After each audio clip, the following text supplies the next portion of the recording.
sa atin nila yan. Nagisa siya ng kamatis sibuyas. Nagluluto kami ng itlog. Ayan na. Mixay na pa si Goyo. Naka-apron pa. Mura yung kurik ko eh. Ayan na. Si Buntis nagluluto na yung pang pansit niya. Ito yung panglahok namin. Ayan na. Sibuyas, kamatis, tsaka bell pepper. At tsaka naglagay na rin siya ng toyo. Pampakulay ng buhay. Pak. Ayan na yung pansit bato. Galing pa ng Bicol. Ayan yung pansit ng galing Bicol. Ayan. Nilagay niya na. Pak. Yung mekos niya.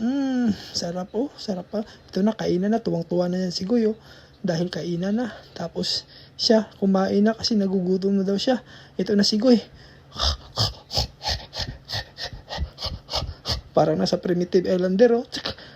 First bite Goy. Sarap. Kuha nga tayo ng itlog at saka biplop. Sarap. Ganitong pagkain lang kahit ganyan na si Goy, pero napaka-sweet niyan. Sana all. Yung kain na si Goy. First bite.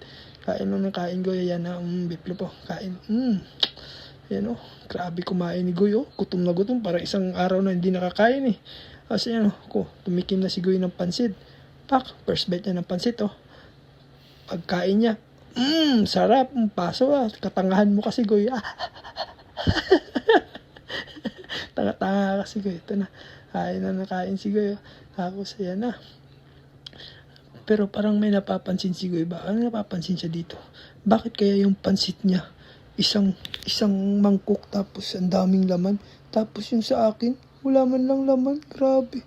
Ang daya-daya ng GF ko. Tawa-tawa na niya ako. Ito lang po. Hanggang dito lang po. Salamat po sa panonood ng walang kwentang video. Bye-bye!